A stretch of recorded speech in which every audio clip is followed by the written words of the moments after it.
오늘도 주님의 말씀과 함께 데일리 큐티 나눔 데큐나.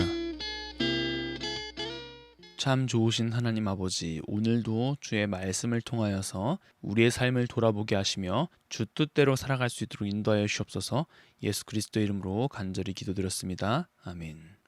내 하나님 여호와께서 내게 주어 차지하게 하신 땅에서 피살된 시체가 들에 엎드러진 것을 발견하고 그 쳐 죽인 자가 누구인지 알지 못하거든. 너희 장로들과 재판장들은 나가서 그 피살된 곳의 사방에 있는 성읍의 원근을 잴 것이요, 그 피살된 곳에서 제일 가까운 성읍의 장로들이 그 성읍에서 아직 부리지 아니하고 멍에를 매지 아니한 암송아지를 취하여 그 성읍의 장로들이 물이 항상 흐르고 갈지도 않고 씨를 뿌린 일도 없는 골짜기로 그 송아지를 끌고 가서 그 골짜기에서 그 송아지의 목을 꺾을 것이요, 레위 자손 제사장들도 그리로 갈지니 그들은 내 하나님 여호와께서 택하사 자기를 섬기게 하시며 또 여호와의 이름으로 축복하게 하신 자라.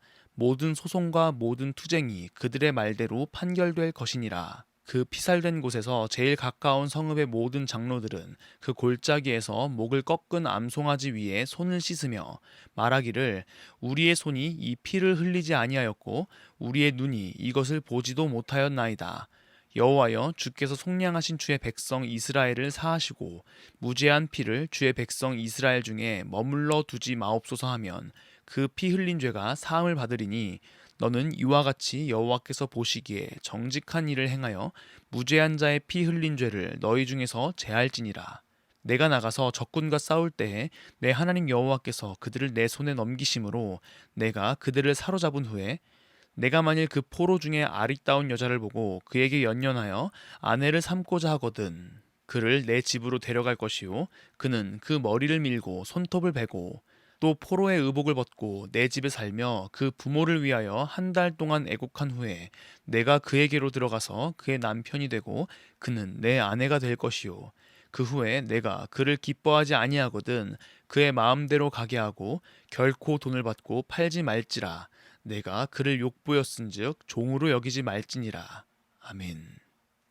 오늘의 본문도 두 가지의 내용을 담고 있는데요. 첫 번째는 1에서 9절까지로 미해결된 살인 사건에 대한 내용입니다.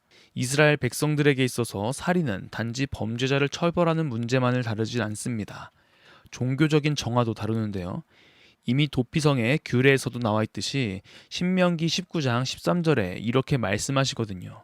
내 눈이 그를 긍휼히 여기지 말고 무죄한 피를 흘린 죄를 이스라엘에서 제하라. 그리하면 내게 복이 있으리라. 아멘. 죄를 해결해야 했죠. 근데 문제는 그 쳐 죽인 자가 누구인지 알지 못할 때 발생했습니다. 누군가는 이 사람의 죽음에 대한 책임을 져야 했기 때문일 것입니다. 이때 제일 먼저 하는 것은 사방의 성읍 중에 어디와 가까운가 측정하는 것이었습니다. 그리고 제일 가까운 성읍의 장로들이 그 사람의 죽음에 대하여 책임을 지게 되었습니다. 아직 농사에 사용되지 않았던 암송아지를 취하여 골짜기에서 그 송아지의 목을 꺾습니다. 다른 어떠한 희생제사처럼 피를 보지는 않지만 이 일로 인하여 무죄한 피를 흘린 죄가 사하여졌기 때문에 희생제사와 유사한 기능을 했습니다. 가장 가까운 성읍에 있는 장로들이 암송아지를 희생시킴으로써 속죄 행위에 대한 책임을 담당한 것입니다. 6에서 7절에서 손을 씻는 것을 통해 보여지듯이 그 장로들은 범죄와는 무관했습니다. 하지만 죄에 대한 책임을 졌던 것이죠. 두 번째 내용은 10에서 14절에 기록된 포로로 잡힌 여인과의 결혼에 대한 내용입니다. 하나님께서 승리로 이끌어주신 적군과의 전쟁에서 포로로 잡아온 여인 중에 아리따운 여자를 보고 아내로 삼고자 했을 때 집에 데려가서 그 머리를 밀고 손톱을 베고 포로의 의복을 벗고 집에 살게 하며 그의 부모를 위하여 한 달 동안 애곡하는 시간을 갖게 한 후에 아내로 맞이해야 했습니다. 이 일들은 포로였던 여인에게 있어서 고국을 뒤로 해야 하는 일이었으므로 충분한 애도의 시간이 필요했을 것입니다. 그리고 또한 이 일들은 이스라엘 사람이 되는 전환 과정을 의미합니다. 이제는 더 이상 포로가 아닌 아내로서의 모든 권리를 갖는 자가 된 것입니다. 이렇게 포로된 여인을 아내로 삼은 자는 이후에 그가 마음에 안 든다고 할지라도 돈을 받고 팔면 안 됐습니다. 그가 그를 욕보였기 때문이었죠. 오늘의 큐티 생각해 보아요. 첫째, 죄는 반드시 해결되어야 하는 문제였고 누군가는 책임을 져야 했습니다. 하지만 다른 사람의 죄를 나의 죄로 여기고 책임을 지는 것은 매우 힘든 일입니다. 이런 어려운 일을 기쁨으로 행하신 분이 바로 예수 그리스도이십니다. 둘째, 비록 포로로 잡혀온 이방 여인이었더라도 이스라엘 백성의 구성원이 될 수 있었습니다. 이스라엘은 그 여인을 선대해야 했습니다.